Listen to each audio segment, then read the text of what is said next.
You are experiencing the Knuckleheads of Liberty podcast.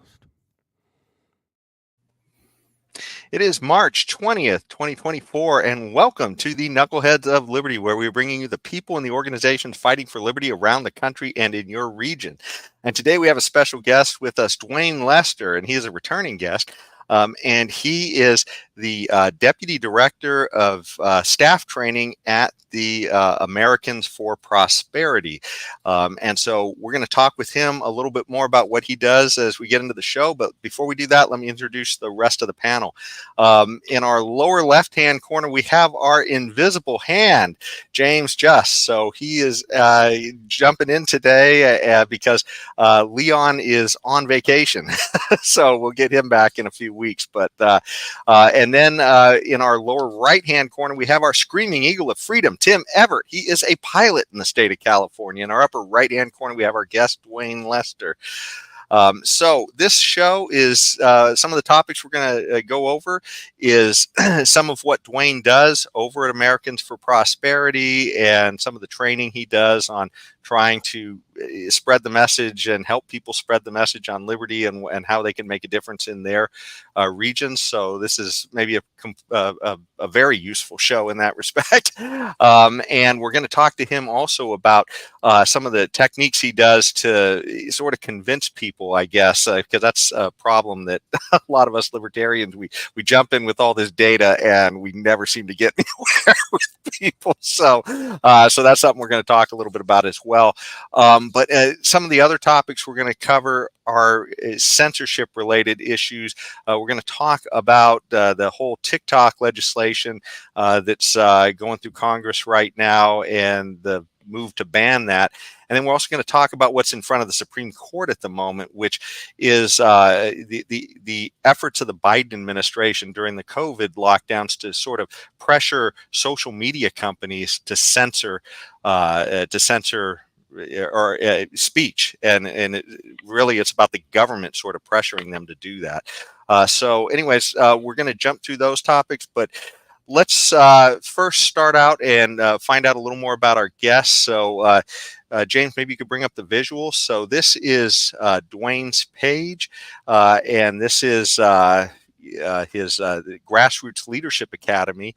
And that's what I believe, Duane, you were working with under the last time you were on the show. And we also have the page for the Americans for Prosperity. So did you want to tell us, well, before we jump into those, let me just give you our Liberty quotes real quick, because maybe that'll help that's how we usually bring those in. So did we lose Duane? No, I'm here. Oh, okay. No, that's my bad. I hit the wrong button. Okay, there he is. I'm used to the setup for 3. It was pure habit. It was pure habit. Sorry, my apologies. Well, so anyways, let's jump into our Liberty quotes right away, though, at the top of the show. So since we're talking about censorship and the government censorship, let's talk about what some of some of our earliest founding fathers really thought about this issue. And George Washington, actually, he really said it best. He said, "If freedom of speech is taken away, then dumb and silent we may be led like sheep to the slaughter." So I can't think of a quote more, I guess, spot on about the value of liberty. And that's our first president talking about our First Amendment to the Bill of Rights right there. So I think that's a really important quote. But it's funny because even over the centuries, a lot of other presidents have had a similar view about the importance of freedom of speech. And this is a little bit of a departure because we usually have one liberty quote, but I thought this would be kind of interesting. This is Harry Truman, our 33rd president. And he was said in a address to Congress, he had actually said, once a government is committed to the principle of silencing the voice of the opposition, it has only one way to go, and that is down the path of increasingly repressive measures until it becomes a source of terror to all its citizens and creates a country where everyone lives in fear. So, it's funny because we have these two presidents that are, near 200 years apart, and they both saw this freedom of speech as so important and not wanting the government to censor. And now here we are today with our current administration all in on a ministry of truth. But what did you guys think about this real quick? Did you guys have any thoughts on these guys' ideas on censorship? Well, my first thought was with the George Washington quote. It reminded me of another quote from Frederick Douglass. And Frederick Douglass talked about the fact that when you silence speech or you repress speech, you're actually violating the rights of two people. You're violating the rights of the person who you no longer allow to speak, and you're violating the rights of the listener who's now not allowed to hear these new ideas. So I think Douglass was really kind of echoing what Washington said in a different way. Washington talked about being dumb and silent. Frederick Douglass was simply was echoing that and saying, you're actually hurting more than the person who's trying to speak. You're hurting everyone else who could benefit by what they're trying to say. Yeah. Freedom to hear is the flip side of that. Freedom to speak. So certainly overlooked by many. Any of you guys, other guys, have any thoughts on this? These also? Yeah, go for it, Tim. Well, yeah. Well, they're correct, but I think in this day and age, when we have even more opportunities than ever before to express ourselves with speech and to be heard by a lot more people than we normally would be through maybe even our social media platforms, it's increasingly evident the government is just trying to crack down more and more on that by silencing us through those producers of media. Every big major media company is, being beholden to the State Department over what they have, the favors they've done for these same media companies in the worldwide market. That's a deep hole to go down, but it's just increasingly getting more and more difficult, for the government to hold on to speech, and they're getting more and more desperate to do it. Yep. Well, what it reminds me of is that the historical accuracy of governmental truth is not very high. And so, I mean, we need to think about these things before we let governments decide or anybody decide what is truth. The historical accuracy of scientific truth isn't actually very high. That's a part of the scientific process. But that's the reason you have free speech in science, so you can learn and hopefully get better as the time goes on. And that's what we risk losing, is because you can't, you don't have to agree with an idea. Oh God, I forget who said it. The ability to take an idea, think it through without accepting it as truth is fundamental to the human thought. And if we can't do that, we're losing something as a society, as a culture, as human beings, frankly. Yeah. Real science thrives on constructive feedback. So, I mean, it's funny that the party that seems like they're all about identifying with the science is sort of the one that really wants to say they absolutely know which views should be shut off. Well, you can even learn from the unconstructive feedback, right? Even unconstructed feedback might have a grain of truth in there. It might force you to look at something from a perspective you haven't seen before. And so you haven't thought of before. And, you might not learn what they wanted you to learn, but you might learn something more important. And you just don't know until you explore those paths. Yeah. There was one other thought I had on all this too, and that's the quote from Harry Truman. I'm not sure exactly, how big of a champion he was for liberty. I know he certainly pushed some big government ideas, but his particular warning to Congress at that point about silencing your opposition seems like that could really be taken to heart by what's going on today, because definitely seems like, as we've talked about in some of our recent shows, that the government is sort of being weaponized to silence certain people. And that just, I don't know, it definitely seems pretty crazy. But anyways, yeah, if you guys don't have any more thoughts on this, then I guess we'll jump on to talking about Americans for Prosperity. So, Duane, I guess I'm going to jump back to that page for American for Prosperity. James, maybe you could bring that up. When we talked to you before, part of your job was going out there and educating the public about what they could do in their communities to promote liberty. And, I know you had even been planning to come through California and do some trainings as well, I think.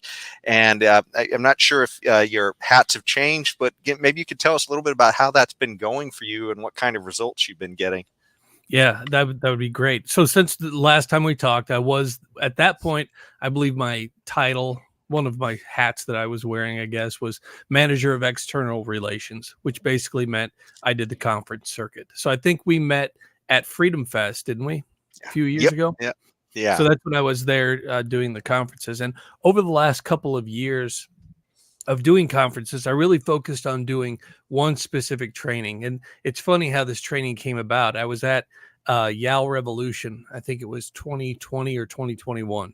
And I was working my booth, and my colleague comes up and says, "Oh, Duane, they just asked if we could train this afternoon." And I was like, "Yeah, what are we going to train?" And she said, "I don't know." And I said, "Well, we better figure that out." So we walked over and we sat down at a table. I remember I grabbed a napkin and I said, "Okay, what is it that this specific audience needs more than anything else? What can we train that this audience needs?" And I said, "How about how to talk to people without ticking them off?" I mean, libertarians tend to have a hard time doing that generally. And I shouldn't just say libertarians. People in general these days have a hard time talking about these issues without the hackles getting raised on the back of their necks and their blood pressure elevating. And next thing you know, they're yelling at one another. So we sat down and outlined a program. We delivered that program that day, and it evolved into a program that I taught for 2 years on the road, how to sell freedom without starting a fight.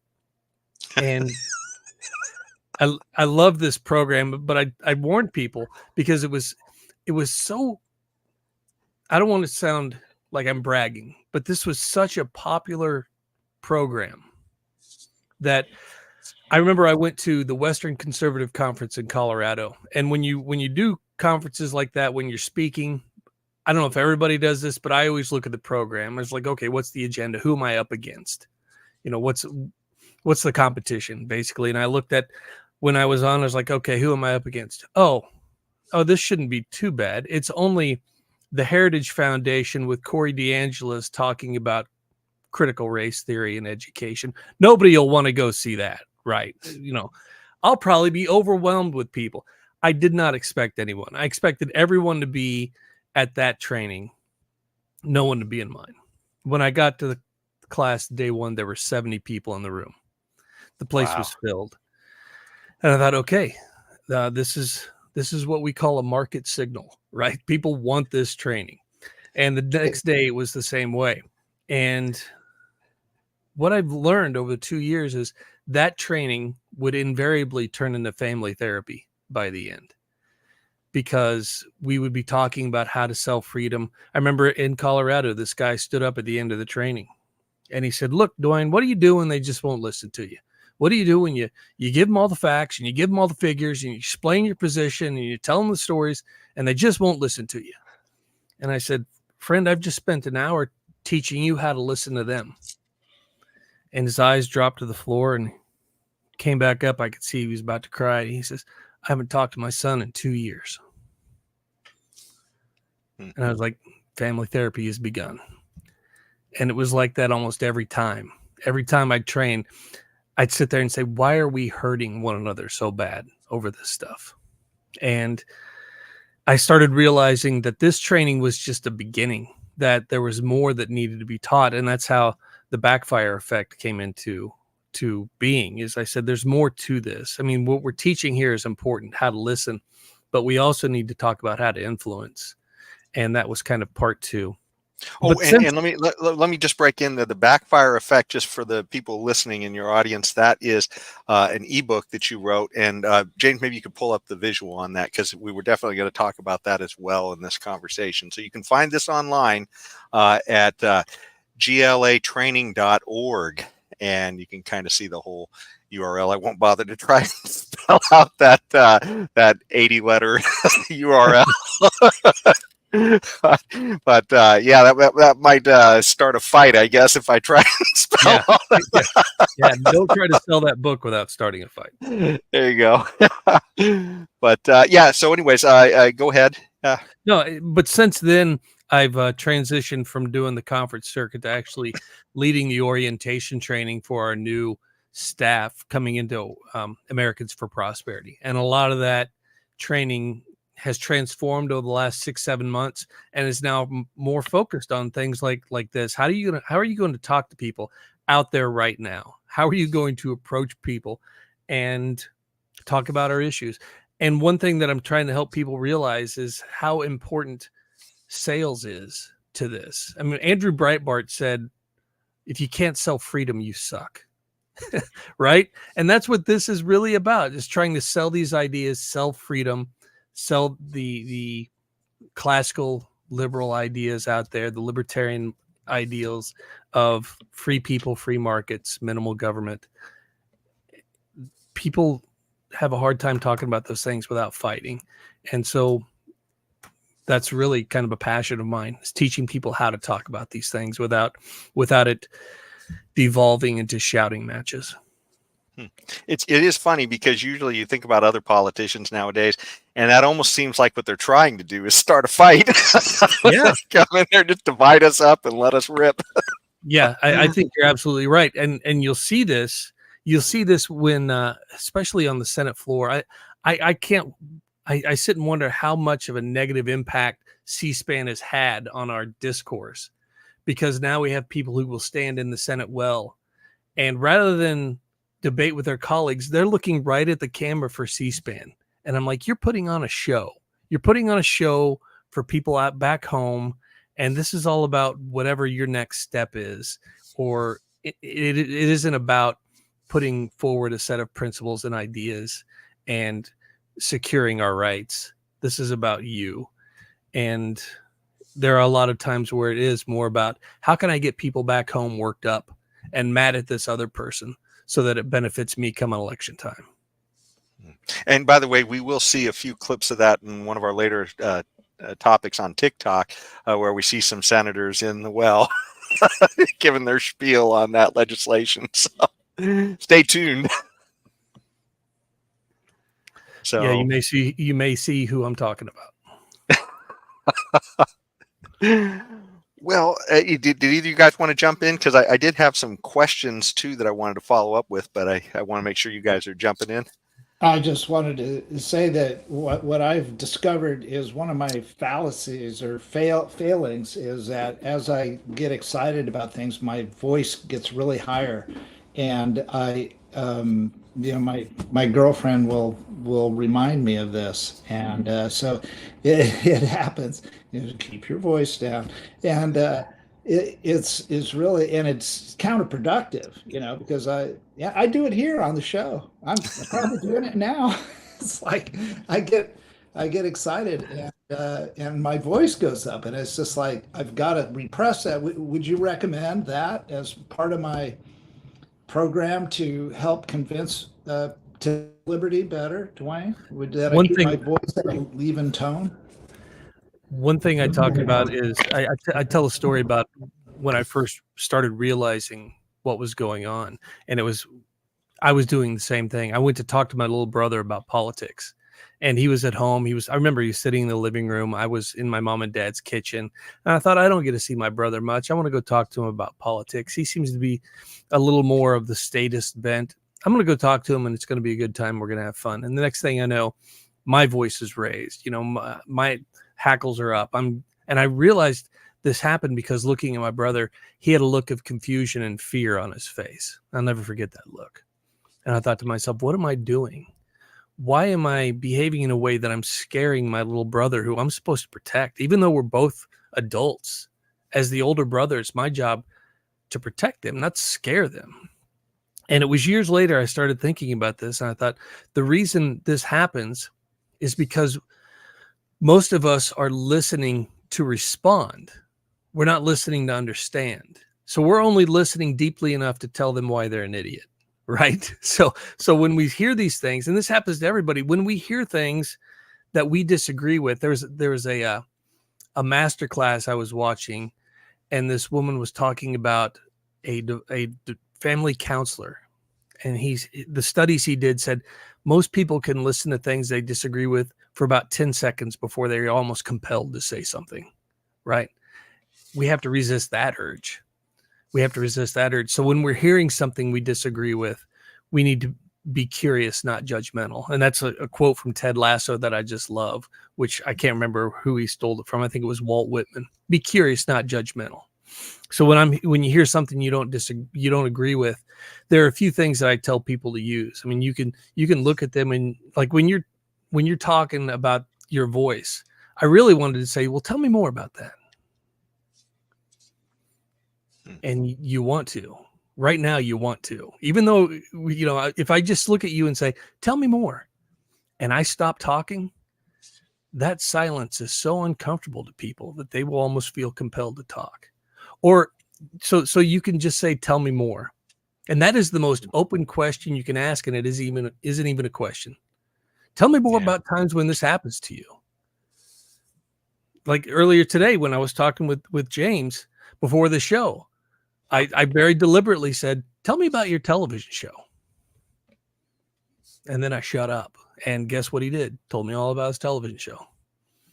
So be curious, not judgmental. That's one of the best ways to sell freedom, because a lot of the times the best outcome for this conversation might be that they're open to another conversation with you, right? Because they may not remember a word you said, but they will remember how you made them feel. Yeah. And if there's another opportunity where they say, I like talking with Tim. I don't agree with everything he says, but he listens. They'll give you an opportunity to talk to him sometime. Yeah, that makes sense. I like that one.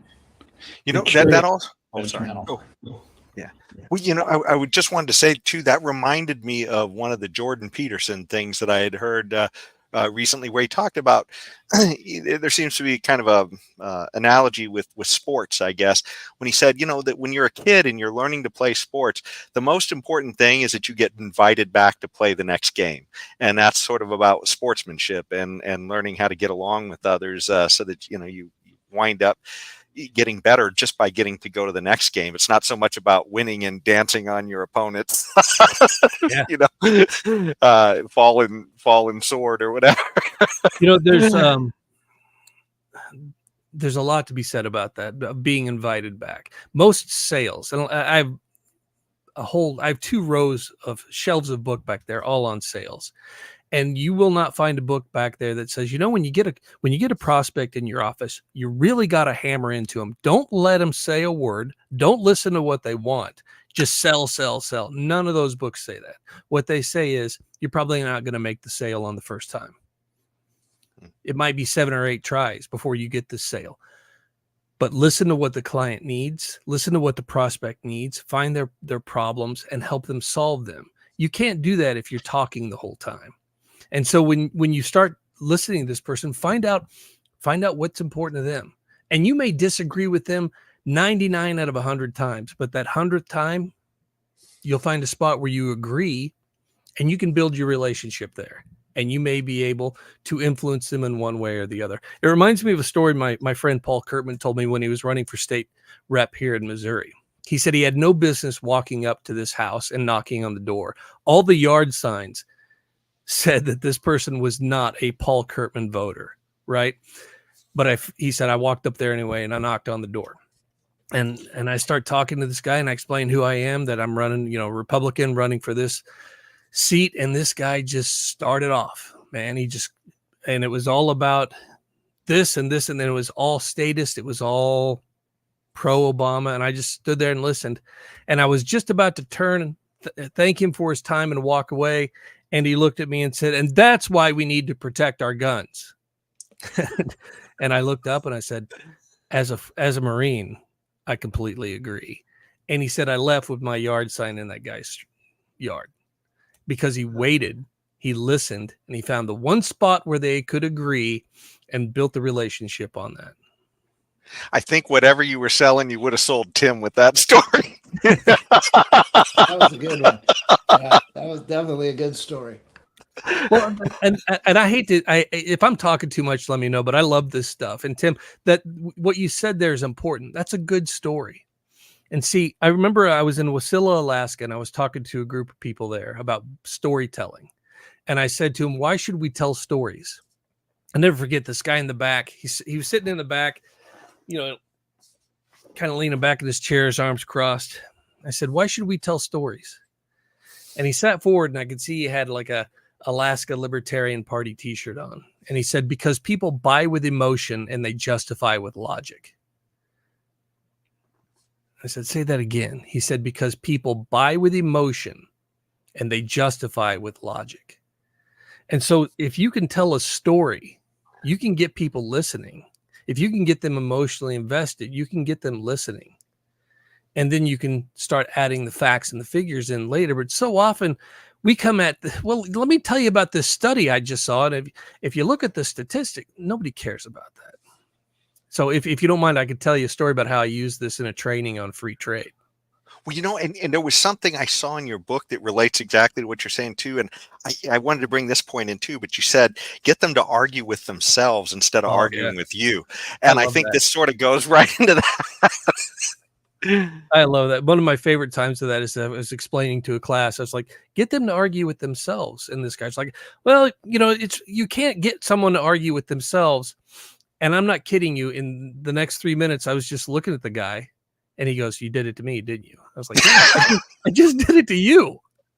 So it was a look on his face as he's like, huh, you know, you did it to me, didn't you? I was like, yeah, you can do this because the people don't argue with their own data. My good friend and mentor, Bob Pike, taught me that. I can sit here and give you all the facts and figures yourself, and you're going to refute them. The more facts and figures, you're not going to care about that. But if I can get you to discover those facts and figures, well, then they mean more to you. They're more credible. And because you discovered them, so to speak, they mean more to you. I remember I did this to a class at a group of college Republicans at George Mason. I'm walking into and real quick before you do that, let me just let our audience know, if you're watching on public access, this conversation is going to continue. Unfortunately, we're out of time on public access, but you can go find us on Spotify, YouTube, Facebook, and Rumble, and follow this conversation there, or many of the other conversations, including the earlier conversation we had with Duane about a year ago. So, I guess back to the show. No, I remember I was walking in to the Antonin. I was walking onto George Mason University, and I've never felt the weight of imposter syndrome as heavy as I did walking into this building, because I'm walking in and up on the wall in huge letters, Antonin Scalia Law School. And I'm looking at this and I think, I'm here to talk to a bunch of college Republicans at George Mason about criminal justice reform. And I have a degree in commercial horticulture. I am out of my depth, man. What am I doing here? And I thought to myself, when a Republican generally when a Republican hears criminal justice reform, they hear soft on crime, right? That's just the mental model they hear. So I thought, how am I going to get them to even be open to the idea of criminal justice reform? And I remember something Milton Friedman said, that it is better to look at the results of policy rather than the promises of policy. A policy could promise utopia, but what does it deliver? That's what you need to look at. And so with that in mind, I went into the room and I said, before we get started, put your hand up in the air if you think that violent felons, and I'm talking about violent felons, people who have committed violent acts, when they've served their time and they return to society, put your hand in the air if you think their Second Amendment rights should be suspended. Put your hand in the air if you think violent felons should no longer have the right to bear arms. Man, those hands went up, right? No, they shouldn't. I said, Very good. Very good. Keep your hands in the air if you think gun control works. And they didn't know what to do. I mean, I saw the look. They're like, some were putting their hand. Like, if I put it down, what? And I was like, you're experiencing, this cognitive dissonance. It's okay, but let's look at what this actually produces. So, can you imagine a situation where a violent felon looks at his friends and says, "Sorry, I can't go rob that bank with you because I can't carry a gun"? Isn't it more likely that they're going to get a gun if they want that? And they go, yeah, it is more likely. I said, so what have we really created with this policy? If we're saying that violent felons shouldn't have guns after this, and we're also saying that if they want a gun, they're going to get one, then who have we disarmed? We've only disarmed people who are going to obey the law. In other words, we've disarmed people who pose no threat to society or us in any way. And I could see that this realization. Again, they're arguing with themselves. And I said, now, if this policy has created this negative consequence, is it possible there are other policies that are also creating negative consequences? Yeah. It is possible. It's like, well, let's talk about them. Well, it just occurred to me too that this is one of those know your audience things, because if you were telling that story to Republicans, I think you would get that cognitive dissonance going on. But if you were telling that story to Democrats, they'd say, well, yeah, gun control works, and yeah, they shouldn't have guns. Again, it's very important to know your audience. There's no more important rule for a speaker than that. Yeah. Did either of you guys have any other thoughts on this particular thing? I was going to bring up the end of his book. There's a bunch of good points there to summarize this, and I just throw this out there. And by the way, this is not a long read, so I encourage all of you to go there and check it out if you're doing this, because boy, this is the quickest read ever. But the main points he has here to remind you is people don't argue with their own data, accept their premise, make them argue with themselves. There are no solutions, only trade-offs. That's kind of the Milton Friedman, Thomas Sowell thing. Questions are the answer, and people discover for themselves what people discover for themselves they value and believe more. So those are the key takeaways, Duane.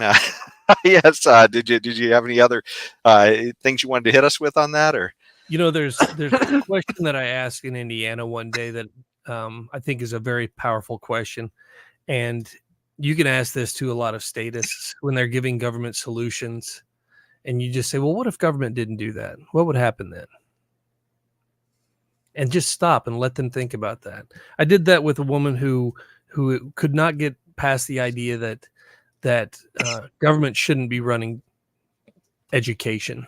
That, I did a very extreme thought experiment where I said, let's imagine the governor does away with all kinds of education.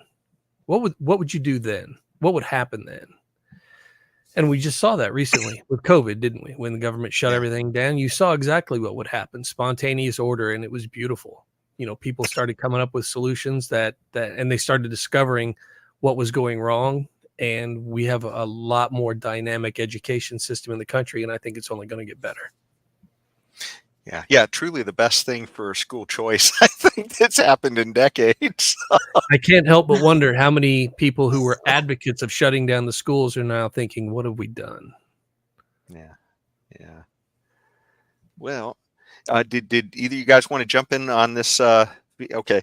Well, the only other thing I wanted to ask you about too, Duane, are so I guess how have things been going in the liberty movement? Do you guys feel like you've made a lot of progress out there? I mean, is this do you see a tide turning? I know certainly COVID seems to have shocked a lot of people. So much so that we had 80-something million people voting for Biden, which was a record number before, and now suddenly we're seeing that he's way down in the polls. So, you would think that people are kind of starting to shift on some of their ideas out there just because of the last 3 or 4 years. Did you have any thoughts? Yeah, I think if you look at a national level, it's difficult to say that liberty is winning when you look at what we're facing right now, the options we have before us. I think you can say liberty is winning when you start digging deeper, when you start going more local and you start seeing these fights that are happening at the school boards or the city council meetings, you can see people demanding more and more freedom. There are a lot of people who have had enough. And when you start looking at the city level, the county level, the state level, there you see hope. You can see these victories. I love there's an organization out there called You Are the Power by Spike Cohen's group. I don't know if you've ever had them on, but they're doing great work in tackling these issues from a liberty perspective. And Americans for Prosperity is doing a lot of the same thing in states, just tackling those. There was an issue in Iowa where there was a guy who wanted to start a mobile barbershop. That's all he wanted to do. He had a bus. He wanted to drive around and cut hair. And in that state, in Iowa, it was illegal to do that. What? So Americans for Prosperity got involved. It is now legal to have a mobile barbershop. So there are things, there are changes being made. You just can't look for them on the national level. You got to start digging in. Just curious too, because you said that you guys made a difference on this one item. How would people go about reaching out to your organization if they wanted help? What would they reach out for? Would it be training? Would it be some kind of maybe legal representation? What exactly is it that they could get help from you guys? We work on a variety of different issues. We call them priority initiatives. So if there are issues out there that you're passionate about and you want to get involved in, look for your local AFP chapter. We're in 36 different states right now. We're active in all 50. I just introduced you all to Heather the other day. She's actually out there on the West Coast working in all those states. And, it's stuff like criminal justice reform, education reform. We talk about post-secondary education, like you get into the university system, lifelong learning. There's immigration, all kinds of things we're working on that if you're passionate about any of those things, reach out to us and we'll see what we can do together. Awesome. Yeah. Certainly good to know that there's resources out there, because I think a lot of people have to feel like, and that's one of the things we're trying to do on our show is let people know about maybe people who are running for office locally or other things like that, where they can hear somebody else's story, because some people may be sitting out there and they're really upset about the way things are going, but they have no idea what step one is. So about how to make a difference. We do offer some grassroots training that can help people with that. There comes a time when you're tired of yelling at the TV and you actually stand up and want to do something. It's that question of what do you do first? We can help you figure that out. Awesome. Well, I think now's probably a good time to segue into some of the other topics that, when we see our government sort of getting out of control at sort of that national level and maybe making us want to throw our shoe at the TV. And one of this is the censorship issue. So let's see, maybe I can bring up the visual here. So one of the big issues that we've had to deal with especially it's been on everybody's mind since COVID, is the amount of censorship that happens to be going on in the government. And probably a lot of people may not have thought about that before COVID, but they certainly are kind of aware of it now, when people literally found that maybe anybody who questioned the mainstream narrative was suddenly being shut down by some of these social media companies.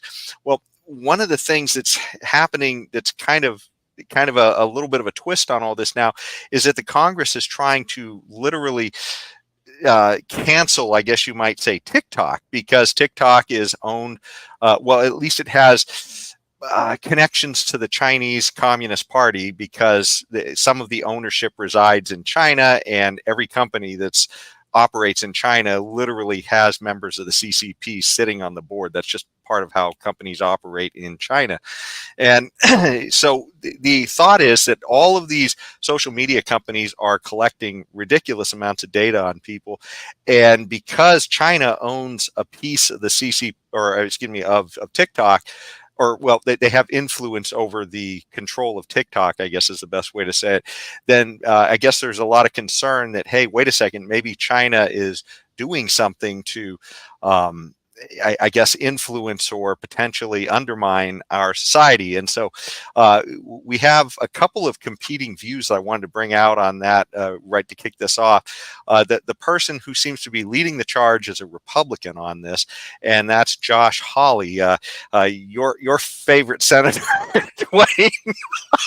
Yes. This is KOL clip number 1, and I think this does a pretty good job at bringing up the main point of why people who want to cancel TikTok, I guess is the best way to say it, why people want to remove the Chinese government from this. So can you bring up KOL number 1? Do it. But the reason to ban TikTok in this country is that it is a spying apparatus of the Chinese Communist Party. The facts simply cannot be disputed. ByteDance is subject to the laws of China, which make American data available to, accessible to, upon request for Chinese corporations and the Chinese government. Madam President, I just lament that we cannot seem to move forward with a step that we have already taken with regard to Huawei, with sensible protection of Americans' privacy and their personal data. So that was a short clip from a longer speech he gave in the Senate, but mainly getting at the points about security, essentially, is why, so give up a little liberty for a little more security, essentially, is what he seems to be asking. Now, here's 2 of the people coming out on the other side of this. The first one will be Senator Rand Paul, and the other will be Thomas Massie. So they both have slightly different insights, but both coming out on the same side. So can we bring up KOL number 2? If you're worried about becoming Chinese communists, you will now be emulating them by banning speech. To those who are worried that the Chinese government might somehow have access to millions of Americans' teenage info, realize that all social media, regardless of whether their ownership is foreign or domestic, sucks up all your personal data. And this is what people provide voluntarily. And people, if you don't want your information, don't join these groups. The First Amendment isn't necessary to protect speech that everybody likes or everybody accepts. The First Amendment exists to protect speech that might be unpopular or might be controversial. I hope saner minds will reflect on which is more dangerous: videos of teenagers dancing or the president of the U.S. government banning speech. For me, it's an easy answer. I will defend the Bill of Rights against all comers, even if need be, from members of my own party. Okay, so that was Senator Rand Paul, and one of the main things he brought out there is, hey, look, this is kind of my party bringing this up or leading the charge on this. So, if you are a Republican, it's just something to be aware of, that your party isn't always, the most enlightened on speech, I guess. And then finally, let's bring up KOL number 3. This is Thomas Massie's point. He talked about it. Maybe this is a Trojan horse for something else. But there's some of us who feel that either intentionally or unintentionally, this legislation to ban TikTok is actually a Trojan horse. Some of us are concerned that there are First Amendment implications here. Americans have the right to view information. We don't need to be protected by the government from information. Some of us just don't want the president picking which apps we can put on our phones or which websites that we can visit. We don't think that's appropriate. We also think it's dangerous to give the president that kind of power, to give him the power to decide what Americans can see on their phones and their computers. To give him that sort of discretion, we also think is dangerous. Now, people say that this TikTok ban will only apply to TikTok or maybe another company that pops up just like TikTok, but the bill is written so broadly that the president could abuse that discretion and include other companies that aren't just social media companies and that aren't, as some people would believe, controlled by foreign adversaries. So there we see Thomas Massie essentially saying, hey, look, you're going to give the president a lot of power to be able to censor the internet with this thing. So something that we've got to be aware of, that maybe you're going to get a lot more kind of like the Patriot Act than what you're thinking. And James, can you bring up the visual real quick? Because there is an article from The Hill too that talks about, surprisingly, Trump is also not a big fan of this TikTok ban, which is kind of interesting.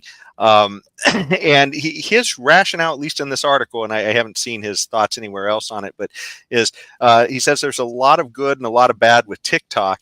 But the thing I don't like is without TikTok, you can make Facebook bigger. And I consider Facebook to be an enemy of the people along with the media. So he literally just is worried that it's going to make his enemies a little bit stronger, I guess. So, but anyway, so what do you guys think about this? I mean, this is happening. I mean, these guys, they haven't passed this yet, but they passed it through the House, but not the Senate yet.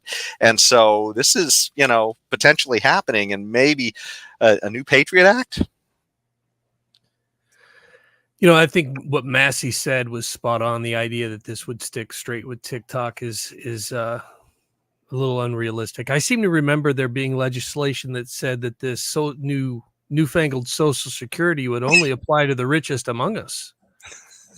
That it would never ever be used to, as a form of identification, right? These things tend to become victim of mission creep. Oh well, if we can do that, we can do this, and we can do this, and we can do this.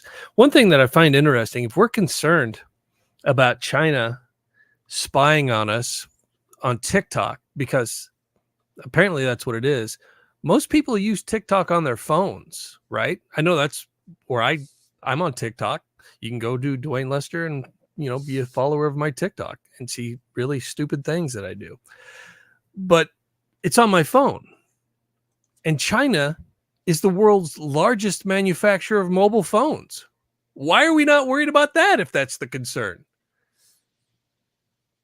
Couldn't they do anything they wanted to the mobile phone as they're putting it together? Couldn't they put some Trojan horse software in there right there? 67% of the global handset production in 2021 came from China. 1.6 billion handsets came from China. This seems like that would be a bigger threat if we were worried about spying.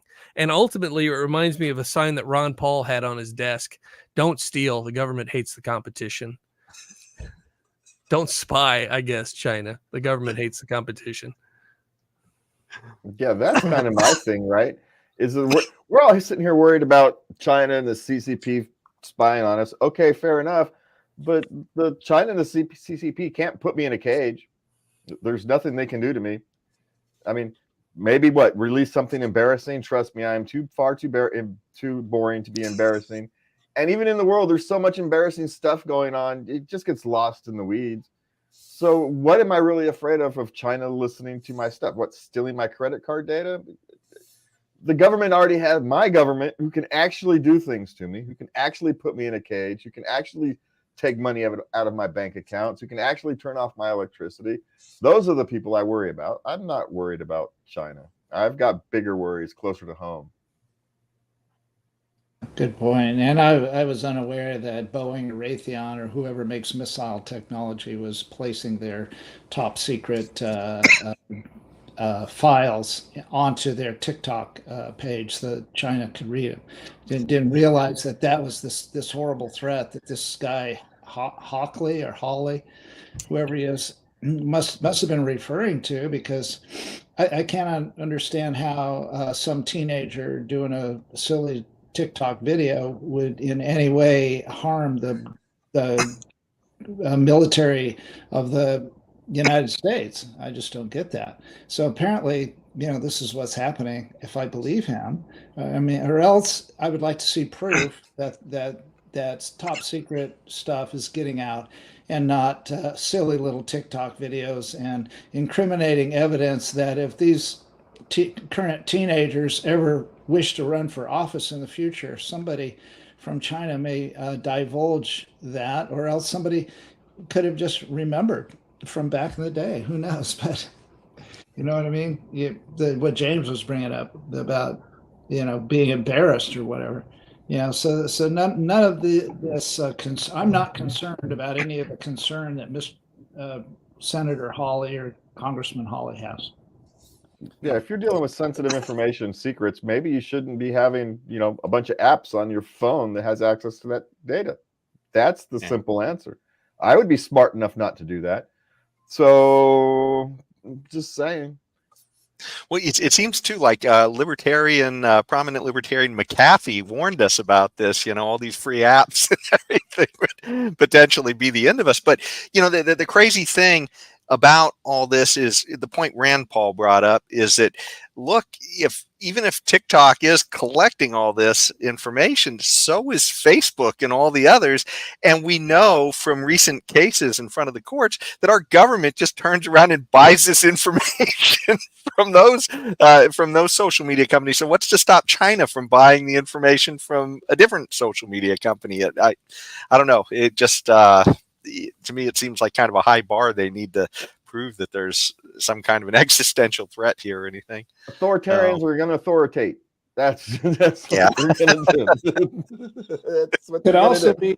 could it be politicians that are in an election year? They are, positioning themselves. Look what I'm doing to defend the United States from all enemies, foreign and domestic, or at least the foreign ones.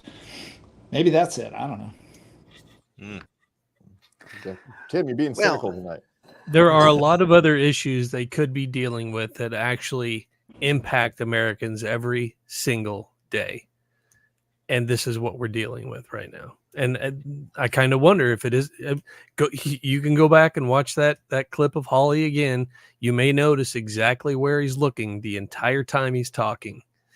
And he talks about Madam President, and I'm like, is she running the camera? Because that's the only place you're looking, is right at that camera.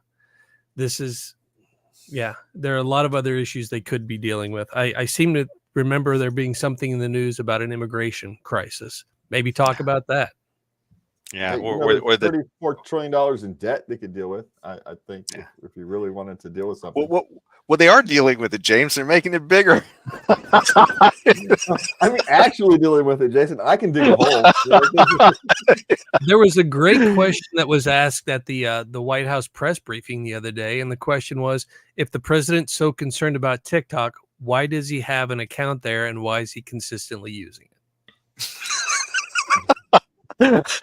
I guess he thinks it's good at controlling people. Yeah, but like you said, they just don't want the competition. So if he's controlling it, maybe. But that does bring up a segue to our next topic, and that was going to be our knucklehead noise patrol. But this is a little bigger one than usual because this is almost directly tied into this issue. But it is the idea of the government using its force, its own coercion, to try to get private social media companies to do its bidding and censoring people. And we saw this quite a bit during the lockdowns. In fact, James, maybe you could bring up the visual here. There's an article here on the New York Post, and we've talked about him a lot on the show, but is Jay Bhattacharya. He is a Stanford professor in both economics and epidemiology, which is the study of how these diseases spread. And it's interesting because I remember hearing about him right at the beginning of this whole thing, and I thought, boy, talk about the perfect background. He understands economics and he understands the science. You couldn't ask for anything better.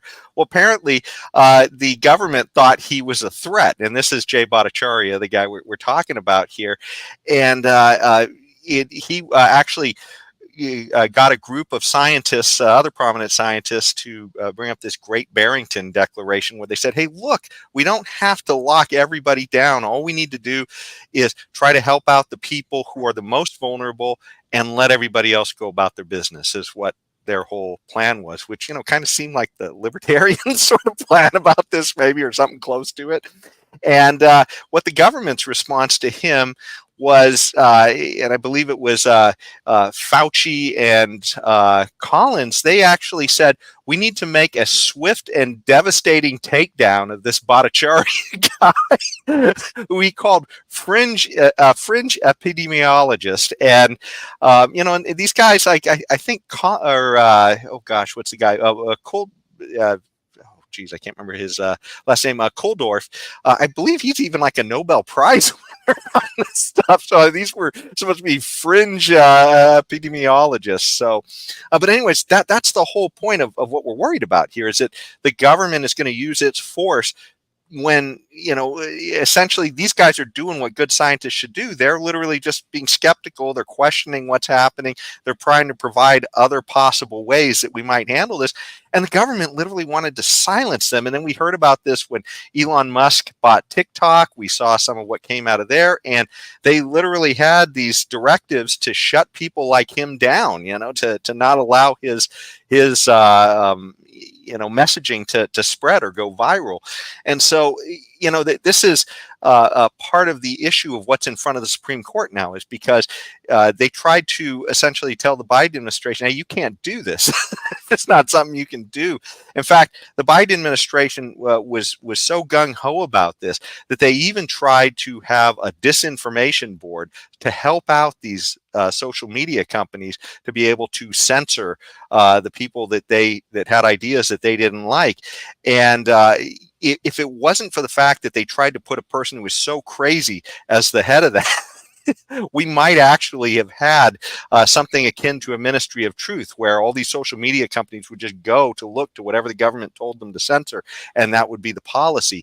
In fact, that was a woman named Nina Jankowicz, and I don't know if you remember her, but we probably would have had this board of disinformation and Homeland Security if it wasn't for the fact that she made these crazy videos where she put her ideas on censoring to Broadway musical, essentially. And so we do have a clip. It is KNP number 3, James. Maybe you could bring that one up. And that just gives you a sample of kind of what destroyed his efforts to bring about his ministry of truth. Huckster takes some lies and makes them sound precocious by saying them in Congress or a mainstream outlet. So disinformation's origins are slightly less atrocious.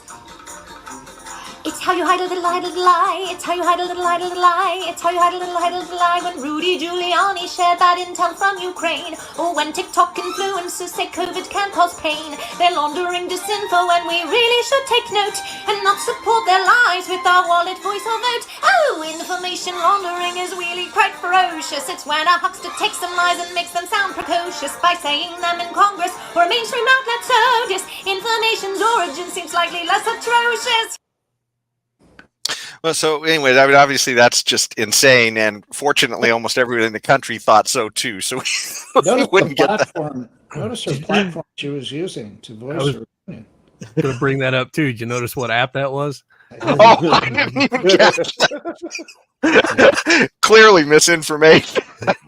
Oh yeah, and obviously the Chinese really, have the goods on her now, and are, to our detriment, I'm sure. So I just wonder if you have a written apology made already for making us sit through that. Yeah, I probably should have to offer an apology myself when you guys do that. But I just want people to not forget, right? This happened. And if it wasn't for that, we might have actually have a ministry of truth right now, which is absolutely too insane to think about. But this is what's in front of the Supreme Court right now. These things are going on. And so, James, maybe you could bring up the case, and it's called Murphy versus Missouri. And it was originally called Murphy versus Biden, I think, because it's the Biden administration we're talking about here. And so some of the states were essentially pushing back on this, saying, hey, look, you're doing crazy stuff, censoring people. That's not what the First Amendment says. So now what I wanted to really highlight from this whole case is what happened at the Supreme Court. We literally had a justice saying, hey, let's see, here's the Justice Jackson, the newest Jackson, was concerned that the First Amendment might hamstring the government.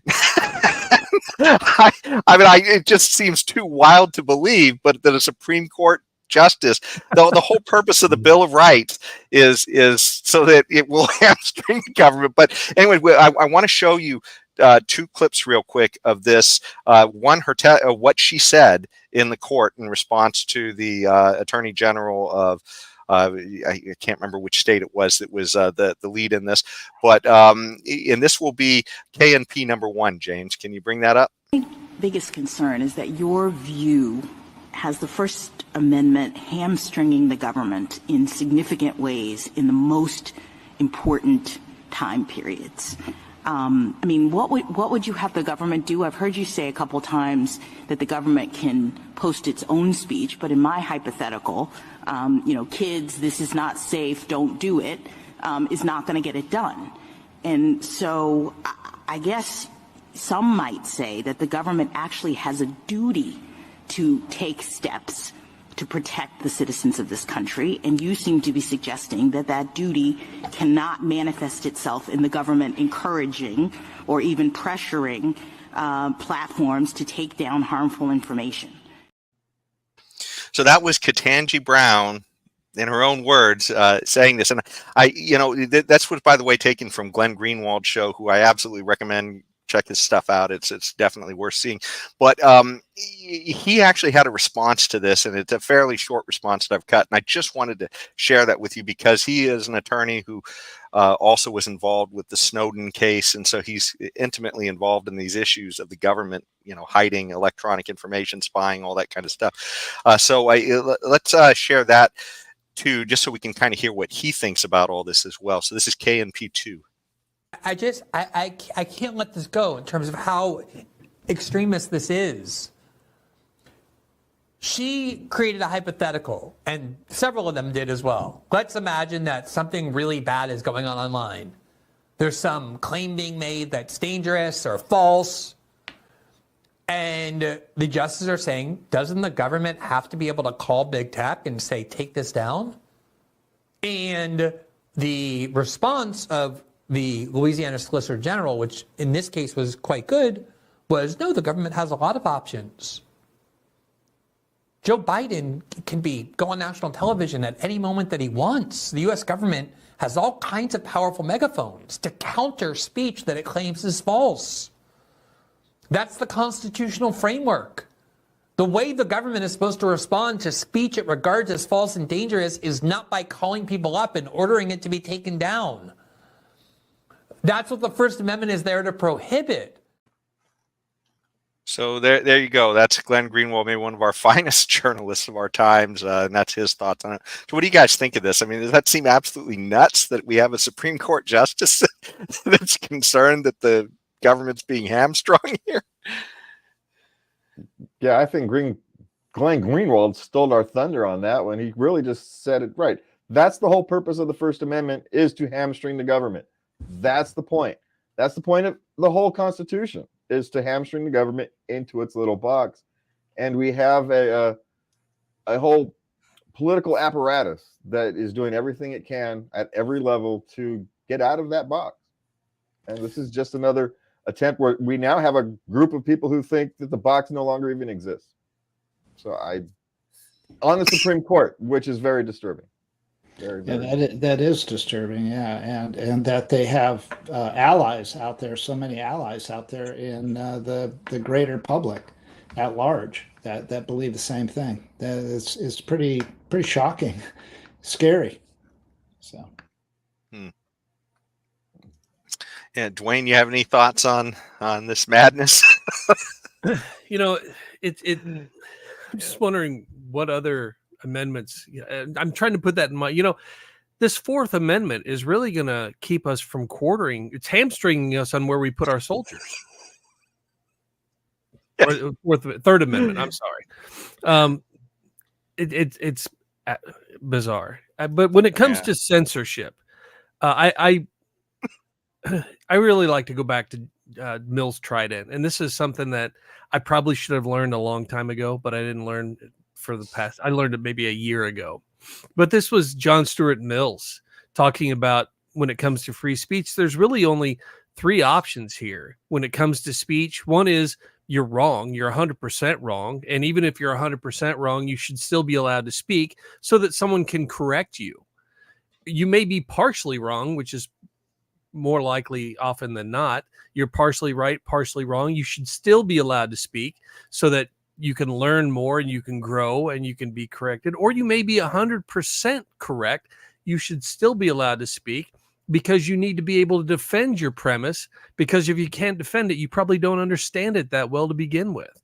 But in any situation, you should be allowed to speak. I don't know how that's controversial. Yeah. And the biggest value that we have is hearing dissident voices, because hearing our own ideas echoed back at us, I mean, it may seem flattering occasionally, but it doesn't actually help us grow at all. Right. It just absolutely amazes me how illiberal we seem to be becoming in our government. Well, it's not just our government, Jason. It's kind of our society these days. Whether it's the far left or the far right, it doesn't really matter. They both want to control your life, and so pick your choices. Yeah. Horseshoe theory, right? You're just back at square one. Yeah. Well, there is one other aspect to this story I wanted to, two little quick aspects. One is, Glenn Greenwald and some of the others have brought up the point that, well, the government is maybe, it's saying that, well, look, we're not trying to say we're forcing you, because we're not telling you have to do it. We're just strongly suggesting that you do it. But one of the things that is a lever that they have in this is this 230 protection that they have. And maybe you could bring this up real quick, James. And this is an actual article too that he cited in his show as well, but it's from Politico, and White House renews call to remove Section 230 liability shield. So when they make a suggestion to these companies, if they don't follow along, we've heard many calls to say, hey, we are going to remove the protections that essentially will force you to be considered a publisher, and then will make you liable for everything that is on your web pages. So when they say we're just suggesting that you do this, and then you see articles like this coming from the Biden administration, you got to understand these companies. It's sort of like it'd be ashamed. It's nice business. Be ashamed if something happened to it. It's sort of what's happening here. Do you guys want to jump in on this before we get to the final thoughts here? It reminded me of something that I saw just the other day about if someone did something that, I think it was in LA, if somebody did something that the city didn't like, it was not out of line to have the police show up to their house and talk to them. That seems like it would be out of line. That seems like a form of intimidation. Suddenly there's a police officer at my house saying, hey, we saw that you were doing something that we didn't like. Yeah. Yeah. Well, and you have politicians, governors of like California, who go out there and say, well, we'll investigate you if you don't do what we want. They didn't say what to investigate them for. They'll just do an investigation. And with 60,000 pages of federal law, which is like 180,000 pages of regulations, something absurd like that. They'll find something if they want to. Sure. So you sit down, you shut up, and you do what you're told. Yeah, the government's trying to get rid of the liability protection of firearms manufacturers too, and in a similar way to Section 230, which is, in my opinion, crucial to allowing media companies to exist at all. Without it, they're just too vulnerable. So similarly, firearms manufacturers need the protection of hey, this device we're building, we're not building it to take you from point A to point B. It's to fire a projectile, and so, or multiple projectiles in shotgun case. But it's like, this is its intended design, so we cannot be responsible. And some people accidentally or on purpose use it in an unsafe manner. Just the same thing. Yeah. Well, one of the things I wanted to bring up in this as well, and it's there's sort of an irony to this, because in the censorship idea that is going on here, it's the idea that government has all the right answers, which is why they feel empowered to censor. But I did want to bring this one point up, just because it sort of ties back to this. And when Biden wound up going to hire or going to appoint Justice Brown, he specifically called out that he wanted to nominate a black woman, which is, one, it sort of rolls against a lot of government hiring practices to specifically say that you have to be a certain sex and gender, or sex and skin color in order to get a job. But aside from that, it's what happened after. James, can you bring up the visual real quick, just so people can see that this is a story from Reuters? And I did have an audio clip, but there's no reason to hear it. It's pretty much what he says right here, that it has to be a black woman is going to be elected. And he said that both when he was on the campaign trail and when he went to make his appointment. He said that before he selected Ketanji Brown. However, when Ketanji Brown was nominated and she was in front of the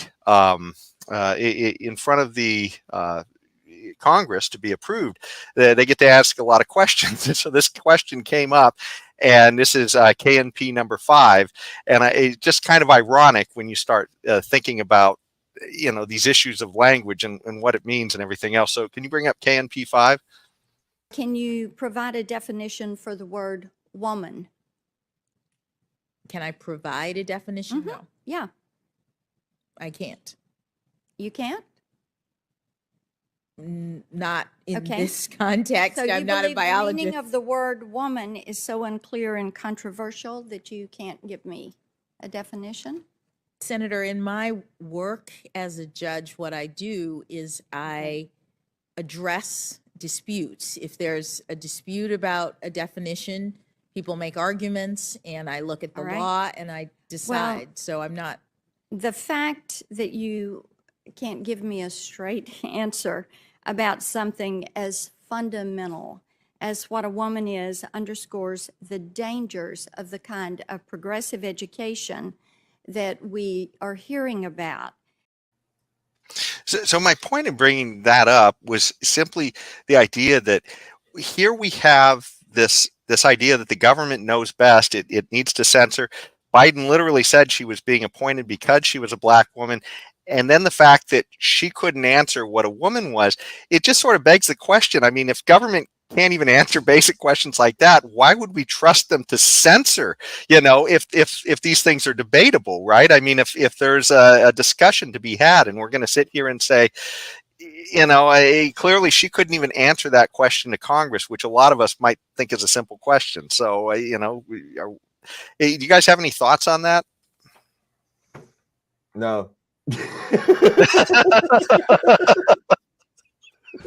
I don't think much of it, like James.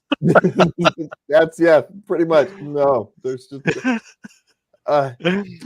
it's one of those. Well, those hearings are more for people back home, like being televised. They're not really there to find out anything. They know it's going to be said, and if they don't know what they're going to be said, right, you don't ask the question. And so I have trouble getting worked up over those kind of performative things. It's just, but I actually kind of get her point. The point she was trying to make, it was a stupid question to ask, but her point was she's trying to answer questions. She has to be open-minded enough to answer questions, right? So she has to be open-minded enough to hear a wide variety of perspectives. Well, if you silence a wide variety of perspectives, then you're not going to be able to hear a wide variety of perspectives. And so her very point kind of belittles the fact that censorship is a good thing. It's just not. It's just not, because some controversial opinion may come up, like, hey, maybe a woman is flexible. The definition of a woman is flexible. Well, we need to be able to hear that. What if that had been silenced? How happy would she be? Right? That's, if you can silence one person, then the other person can silence you when it's their turn. And they don't seem to understand that danger. They just don't. Yeah. Well, it kind of brings up the question too that government really did not invent the language either, right? I mean, these are things that literally there should always be discussion. It just seems like, and it's just one thing where it just seems like, and I'm not saying that this necessarily bears on any of the particular cases she might be deciding on, but just the idea that something like that is so debatable for her that maybe there's a lot of other issues that deserve that we hear both sides of as well. Yeah, So if what a man or a woman is debatable, then literally everything's debatable. Yeah. And so if everything's debatable, then you have to have complete freedom of speech. You just have to. Yeah. There's no other solution to that perspective. Any final thoughts on that, Duane? Or No, I tend to agree. Just yeah, free speech good, censorship bad. Just Okay. put it on a T-shirt. That's actually a good T-shirt. Some of us are gonna have to make one of those. If I steal it, Duane, are you gonna sue me? No, but you That's should the definitely that's the like name. put some like tape over the second part, censorship, and then line out the second part. Well, if it sells good, we'll send you a check. That's I appreciate it. Well, Duane, did you want to give the audience any final thoughts on, the Americans for Prosperity and any of the work you're doing there? We're always looking to help where we can. And if there's an issue going on, please don't hesitate to reach out to us and let us know. It's, right there, americansforprosperity.org.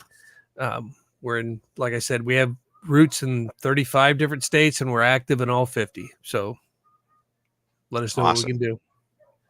Well, thankfully you're out there doing all this good work, because government, the people sure need some options right now. To our audience, thanks so much for joining us on this one. And we encourage you to go check out our other shows on Spotify, YouTube, Rumble, and Facebook. We have this conversation will be stored there, along with many other conversations we've had with people who are trying to make a difference for liberty around the country and in your region.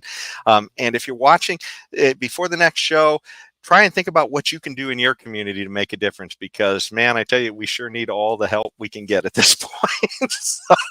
So thanks so much for joining us. And until next time, stay tuned and stay free. Life, liberty, and the pursuit of happiness, always and forever. Thank you for listening to the Knuckleheads of Liberty podcast. Find us on Facebook, Rumble, YouTube, your favorite podcast network, and at knuckleheadsofliberty.com.